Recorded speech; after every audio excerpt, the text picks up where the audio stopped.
میرے استاد محمد امین شقیق تھی رحمۃ اللہ علیہ، جن کا ابھی تذکرہ ہو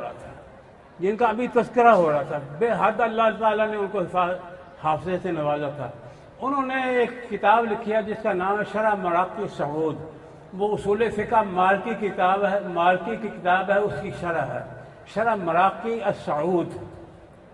اس کے مقدمے میں انہوں نے اپنے ایک استاد کا ذکر کیا ہے، بڑا عجیب قصہ ہے۔ انہوں نے ذکر کیا ہے کہ میرا استاد انتہائی ذہین تھا، بازار میں جا رہا تھا تو دیکھا چلتے ہوئے دو اجمی شخص غیر عربی آپس میں لڑ رہے تھے، لڑائی کر رہے تھے۔ لڑائی ان کے طول پکڑ گئی، اس حد تک طول پکڑ گئی حتیٰ کہ مقدمہ عدالت میں چلا گیا۔ قاضی جج نے گواہ بلایا، سوائے ان کے کوئی وہاں گواہ نہیں تھا، اور یہ عربی تھے، ان کی زبان نہیں جانتے، ان کی زبان یہ جانتے نہیں تھے۔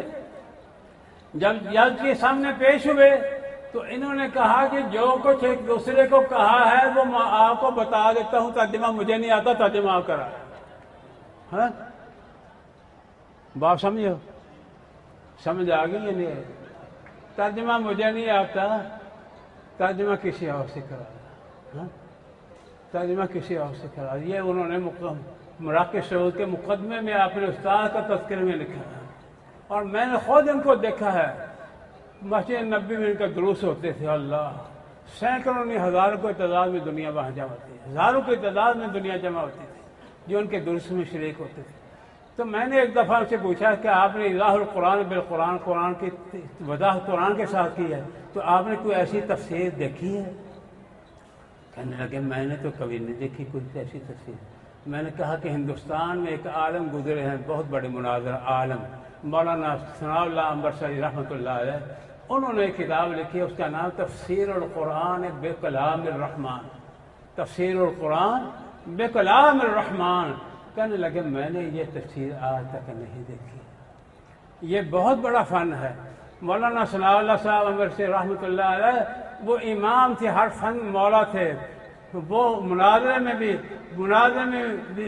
رئیس تھے، اور اسی طرح تقریروں میں، بعضوں میں اور تحریر میں ان کا کوئی ثانی نہیں تھا، تو انہوں نے بہت کم کیا ہے۔ لیکن اس زمانے میں کچھ مسائل ایسے تھے جو صفات کے بارے میں تھے، صفات میں ان سے کچھ تعویلیں ہو گئی تھی، غلطیاں ہو گئی تھی، جو تعویل پر مواخذہ کیا تھا غزنی علماء نے مواخذہ کیا، کتاب بھی لکھی انہوں نے 40 کے نام سے، ان کی غلطیوں کی نشاندہی کی گئی۔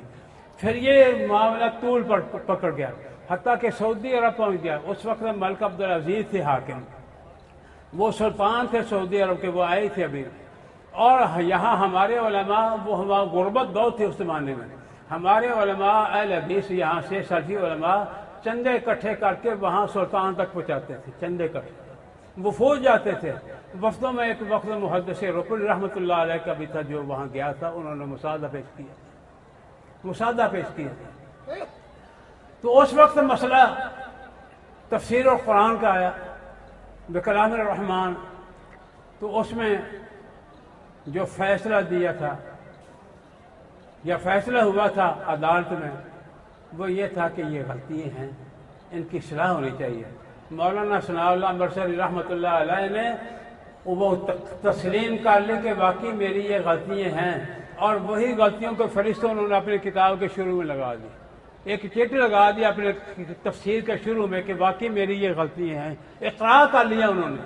لیکن افسوس کی بات یہ ہے کہ بعد میں ان غلطیوں کی اصلاح کسی نے نہیں کی، آج تک نہیں کی۔